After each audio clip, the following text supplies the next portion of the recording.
The morning began like any other in the small countryside village of Dorset. Mist clung to the fields, curling around the fences like threads of ghostly silk.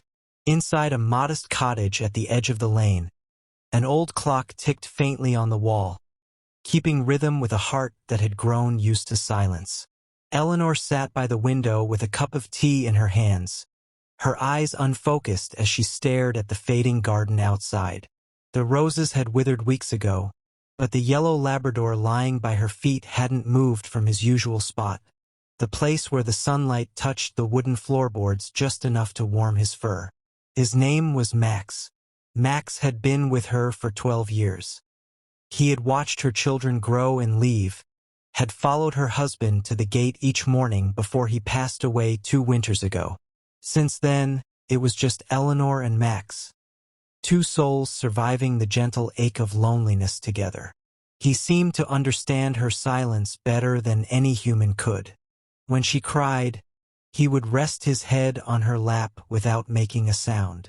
When she sat by the fire at night, he would curl at her feet, sighing softly as if he shared her dreams. The postman arrived every morning at 10, and Max would trot to the gate, tail wagging with an excitement that never dulled. Even though Eleanor received little more than bills or the occasional letter, Max made the moment feel like a celebration. He had learned the sound of the mail van's brakes, the smell of the envelopes, and the routine of his little world, all wrapped around the heartbeat of the woman he loved. That morning, though, was different. The air carried the damp chill of approaching rain, and Eleanor coughed softly, rubbing her chest as she stood up. Max followed her to the kitchen, watching her move slowly between the kettle and the sink. Her steps were careful now. She had grown frail. When she stumbled slightly, his ears perked. He moved close, pressing his body against her leg as if to steady her. She smiled faintly. "I'm all right, love," she whispered, though her voice trembled. By noon, the clouds had gathered thick and heavy.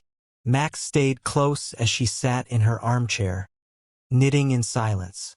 The radio murmured in the background, an old song from the 60s that her husband used to hum. The sound made her chest tighten.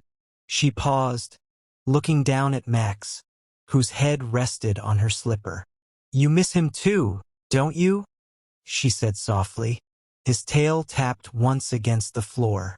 Outside, the rain began, came gently at first, tapping against the windows like polite knocks. The world smelled of wet earth and nostalgia. Eleanor closed her eyes, and Max lifted his head, sensing something. He stood, pressing his nose against her hand. She opened her eyes slowly. Her breathing was shallow. "Just tired, my boy," she whispered, but her fingers trembled as they brushed his fur. That night, the rain turned into a storm. Thunder rumbled in the distance as lightning flashed through the curtains. Max couldn't sleep. He kept pacing near the door, glancing back at her. Every time she coughed, he whimpered softly.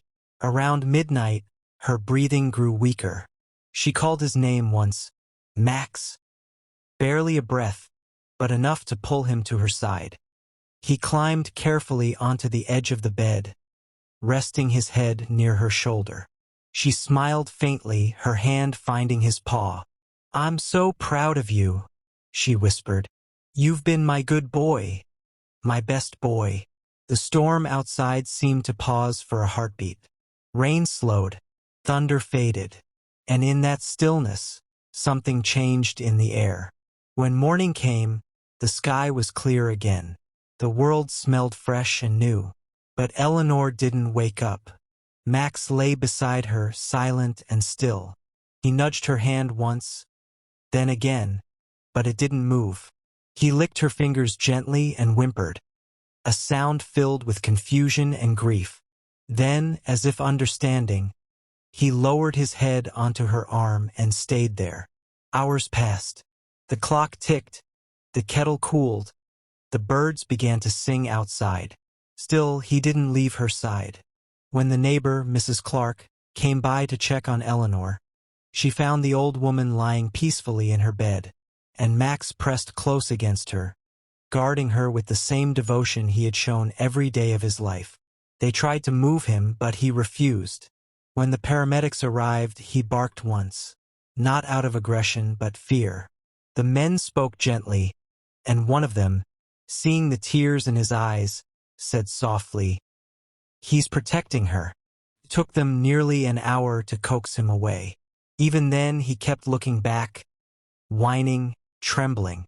When they finally carried Eleanor out on the stretcher, Max followed, his steps slow and uncertain, his tail low between his legs. He didn't understand where she had gone. He only knew that her scent lingered faintly on the blanket they wrapped her in, and he followed that scent all the way to the garden gate, where he stopped, waiting for her to return. Days turned into weeks. The house grew quiet, and the cottage felt hollow without her voice. Mrs. Clark came by twice a day to feed him, but Max ate little. He spent most of his time lying by Eleanor's favorite chair or by the bed, where her scent still lived in the sheets. One evening, when the sky turned orange and gold, he wandered out into the garden. The roses were blooming again.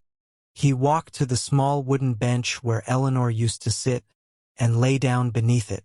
He rested his head on his paws, eyes fixed on the front gate. He waited. When Mrs. Clark called him later, he didn't move. The world around him faded. The sounds of birds, the whisper of wind, the distant hum of life. In his final moments, he saw her again, standing by the path in her white cardigan, smiling the way she always did when he ran to her. She held out her hand, and Max, tail wagging faintly, got up and walked toward her. The cottage had never felt so silent. The scent of tea leaves, once always lingering in the air, had faded. Curtains fluttered in the gentle wind that slipped through the cracked window, carrying echoes of the voice that would never fill the rooms again. After Eleanor's passing, the house was emptied slowly. Her children came only briefly, strangers in their own childhood home, walking softly as if afraid to disturb the memories that still lingered there. They packed her clothes in boxes, her books in brown paper, her knitting basket in silence. But when they came to take Max, he refused to move. They called his name, patted their knees, even opened the door to the car waiting outside. But Max stayed curled on the floor by her armchair, his chin resting on the faded carpet, eyes dull with grief. He had spent 12 years learning every rhythm of her life, and now the rhythm had stopped. Eventually, one of the daughters, Karen, decided to let him be. "He's old," she said quietly. This was his home. Maybe he just wants to stay here a bit longer. Mrs. Clark, the neighbor, agreed to care for him. Every morning she would come over, fill his bowl, and sit by him for a while. Sometimes she'd talk to him, just to fill the silence. "She loved you, you know," she'd whisper, stroking his fur. "You were her heart." Max would blink slowly as if he understood, then look toward the window, the same window where Eleanor used to sit. The world outside carried on. Children laughed in the distance, tractors rumbled past, and the smell of spring returned. But inside the cottage, time stood still. One evening, Mrs. Clark found him lying near Eleanor's old slippers. His head rested on them, his eyes half closed. She thought he was asleep until she saw the tears that had soaked into the worn fabric. She knelt beside him, her own eyes glistening. "Oh, my sweet boy," she murmured. "You're still waiting for her, aren't you?" Every day, Max went to the gate around sunset, the hour when Eleanor used to come back from the village shop. He would sit quietly, tail tucked, watching the road. Cars passed, people waved, but none of them were her. When the light faded, he'd walk back inside, lie near the fire, and close his eyes to dreams where she still called his name. Weeks turned into months. His health began to decline. His steps grew slower, his breathing heavier. Yet he held on, as if some invisible thread bound his life to hers even after she was gone. One morning, Mrs. Clark noticed something different. Max wasn't by the chair or near the kitchen door. She called for him, but there was no sound. Then she saw the back door slightly ajar and followed the trail of paw prints leading into the garden. He was lying beneath the roses, the same place where he and Eleanor had once sat for hours on warm afternoons. The wind moved gently through the petals, scattering a few over his golden fur. His eyes were open, soft, and far away, gazing at something only he could see. When Mrs. Clark knelt beside him, she felt his chest rise and fall. Faintly, but still, she placed a hand on his head. "You're a brave boy," she whispered, tears spilling freely. "You can rest now. She's waiting for you." That night, the village fell quiet under a pale moon. Max's breathing grew slower. The fire in the hearth crackled softly, and outside, the roses swayed like a lullaby. And then, without a sound, he drifted away. When morning came, Mrs. Clark buried him beneath the rose bush where he had taken his final breath. She placed a small wooden cross above the earth and carved 2 words into it: "Forever loyal." Days later, as she tended the garden, she noticed something strange. The roses above his grave had bloomed brighter than the others. Their color was richer, their scent stronger, almost as if the earth itself had been touched by love. And in the quiet evenings, when the sun dipped behind the hills, she sometimes heard a faint sound, the patting of paws across the garden path, the soft jingle of a collar, and then a sigh by the bench. It didn't frighten her, comforted her. She would smile, whispering into the dusk, "You found her, didn't you, Max?" Because somewhere beyond that soft veil between worlds, a golden Labrador ran across a meadow filled with light, and a woman in a white cardigan knelt to greet him. He leapt into her arms, tail wagging furiously, his eyes bright again. She laughed through tears, holding his face in her hands. "You waited for me, didn't you?" He licked her cheek, as if to say he never stopped. Together, they walked toward the horizon, the way they always used to, her hand resting gently on his head, his tail swaying with each step. There was no pain there, no loneliness, only the bond that had outlived time itself. Back on Earth, the cottage stood quietly, filled with echoes of the love they left behind. The chair by the window, the slippers by the bed, the garden bench, all carried their memory.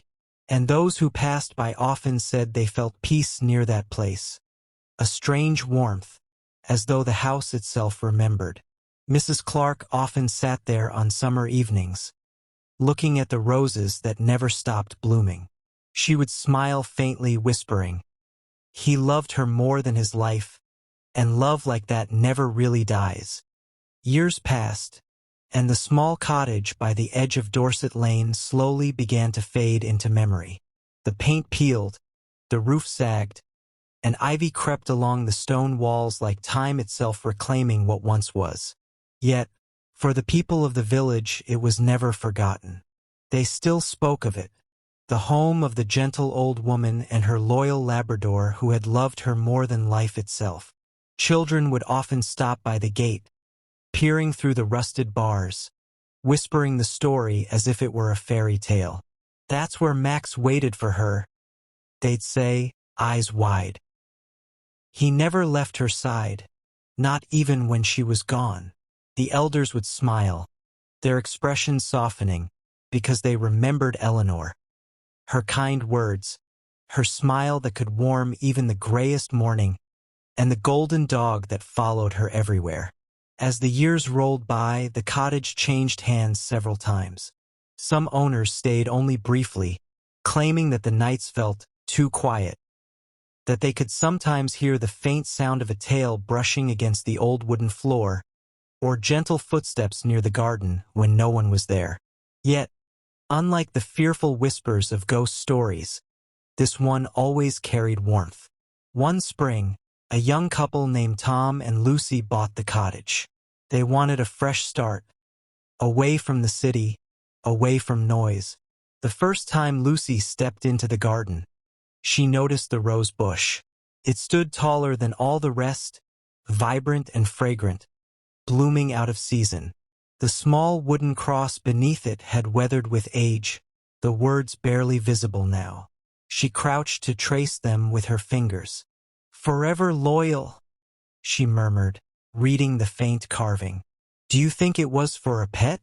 Tom smiled, brushing the dirt from his hands. "Probably. Dogs never forget where they're loved." That night, as they settled into their new home, Lucy sat by the window. The moonlight fell across the empty chair where Eleanor once sat. The fire crackled softly, and somewhere outside, she thought she heard the faint jingle of a collar. She turned toward Tom, but he was half asleep. The sound faded, replaced by the sigh of wind through the garden. She smiled to herself. "Good night, Max," she whispered, not knowing why she said it, only that it felt right. In the months that followed, strange little things continued to happen. A ball rolling across the floor when no one had touched it, the faint sound of paws by the back door, the roses blooming brighter every year. The couple grew used to it, comforted even, believing the house carried a gentle soul within its walls. Lucy would often sit on the garden bench in the evenings, watching the sunlight fade. One evening, while reading, she saw something through the corner of her eye. The silhouette of a woman in a white cardigan walking down the path, and beside her, a golden Labrador trotting happily. When she blinked, they were gone.